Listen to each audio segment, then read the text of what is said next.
حضرت ابو ہریرہ رضی اللہ تعالی عنہ فرماتے ہیں،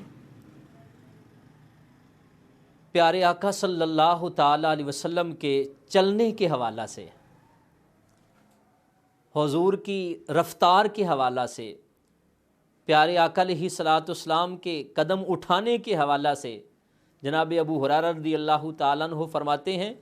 ما رأیت احدا، میں نے نہیں دیکھا کسی کو بھی پیارے آقا صلی اللہ تعالیٰ علیہ وآلہ وسلم سے اسرع فی مشیہ، حضور سے زیادہ چلنے والا میں نے کوئی نہیں دیکھا۔ پیارے آقا صلی اللہ تعالیٰ علیہ وسلم سے زیادہ چلنے والا میں نے کوئی نہیں دیکھا۔ سامعین محترم، یہاں چلنے سے کیا مراد ہے؟ آگے اس بات نے اس بات کو مکمل طور پہ واضح کر دیا کہ چلنے سے مراد یہ ہے کہ جب ہم چلتے تھے تو پیارے آقا علیہ الصلوۃ والسلام اپنی روٹین کی چال میں چلتے، حضور انتہائی شفیقانہ انداز میں چلتے، حضور بڑے خوبصورت انداز میں چلتے، اور ہم بڑی دوڑ لگا کے بھی بڑا تیز بھاگ کے حضور کے ساتھ ملنے کی کوشش کرتے تو ہم نہ مل پاتے، ہم حضور کے ساتھ نہ مل پاتے۔ سامعین محترم، پیارے آقا علیہ الصلوۃ والسلام کی سیرت مبارک میں یہ بات شامل ہے کہ جب حضور چلتے تھے نا تو حضور کا چلنے کا انداز ایک ایسا بھی تھا کہ پیارے آقا علیہ الصلوۃ والسلام کی نگاہیں جھکی ہوتی تھیں، اور ایسے لگتا تھا کہ جیسے حضور کسی بلندی سے پستی کی طرف آ رہے ہیں، کسی اونچائی سے اتر رہے ہیں، ایسا حضور کا انداز ہوتا تھا۔ پھر سیرت کی کتابوں نے لکھا ہے یہ کہ پیارے آقا صلی اللہ تعالی علیہ وسلم بہت زیادہ لمبے قد کے نہیں تھے، نہ حضور چھوٹے قد کے تھے، درمیانے قد کے تھے، لیکن رب نے کمال یہ دیا تھا، روب یہ عطا فرمایا تھا، رب نے وجاہت یہ عطا فرمائی تھی۔ بڑے بڑے لمبے قد والوں میں جب حضور چلتے ان سب کے قد نیچے رہ جاتے تھے، حضور کا سر پاک سب سے اونچا نظر آتا تھا۔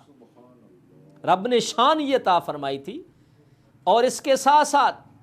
جیسا بھی ہم نے پڑھا کہ جناب ابو ہریرہ رضی اللہ تعالیٰ فرماتے ہیں، حضور اپنی روٹین میں عام طریقے سے چلتے تھے تو اتنا تیز چلتے تھے، ہم دوڑ کے بھی حضور کے ساتھ ملنا چاہتے تو ہم نہیں مل پاتے تھے۔ یہ رب نے آپ کو یہ شان عطا فرمائی تھی،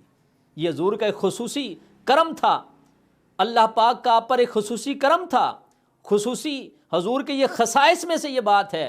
کہ پیارے آقا علیہ الصلوۃ والسلام کے ساتھ کوئی نہیں چل سکتا تھا۔ تو سامعین محترم، اس کے ساتھ ایک یہ بھی پیارے آقا علیہ الصلوۃ والسلام کے چلنے کے انداز میں بات شامل تھی کہ جب حضور چلتے تھے، جس سمت جا رہے ہوتے تھے نظر نیچے کی طرف ہوتی تھی، دائیں بائیں نہیں دیکھتے تھے۔ جیسے آج ہمارے ہاں ہم چل سیدھے رہے ہوتے ہیں، کبھی نظر دائیں کبھی بائیں اٹھا کے دیکھ رہے ہیں۔ اور پھر پیارے آقا علیہ السلام کی عادت مبارک میں یہ بات بھی نہیں تھی کہ جب کوئی شخص چلتا تو گردن ادھر ادھر کر کے کبھی پیچھے دیکھتا کبھی آگے دیکھتا، کبھی دائیں کبھی بائیں، حضور ایسے نہیں دیکھتے تھے۔ پہلے تو کوئی ایسا ہوتا نہیں تھا، اگر کبھی ایسا ہوا تو پیارے آقا علیہ الصلوۃ والسلام جو تھے رک کے تو پھر پیچھے کی طرف مڑ کے دیکھتے کہ کون ہے، ورنہ پیارے آقا علیہ الصلوۃ والسلام کی عادت میں شامل نہیں تھا کہ حضور چلتے ہوئے کبھی ادھر دیکھتے کبھی ادھر دیکھتے۔ ہمارے ہاں کیا ہے، ہم چلتے ہوئے دھیان کسی طرف چل کسی طرف رہے ہیں، اور یہاں تک کہ بعض اوقات نگاہوں کے اندر اس قدر شرم و حیا سے ہم دور ہو جاتے ہیں کہ دیکھتے دیکھتے جس کو دیکھ رہے ہیں وہ سڑک کی دوسری طرف جا چکا ہوتا ہے، جو جانے والا ہوتا ہے وہ کسی اور طرف جا رہا ہوتا ہے، لیکن ہماری نگاہ اس کو وہاں تک چھوڑ کے آتی ہے جہاں تک وہ جانا چاہتا ہوتا ہے، بلکہ وہ جا بھی چکا ہوتا ہے مگر ہماری نگاہ بھی اس کا ساتھ نہیں چھوڑ رہی ہوتی۔ تو اللہ پاک ہمیں اس حوالہ سے پیارے آقا علیہ الصلوۃ والسلام کے طریقے سے چلنے کی توفیق بھی عطا فرمائے، اور آنکھوں کے اندر شرم و حیا بھی اللہ پاک ہمیں عطا فرمائے۔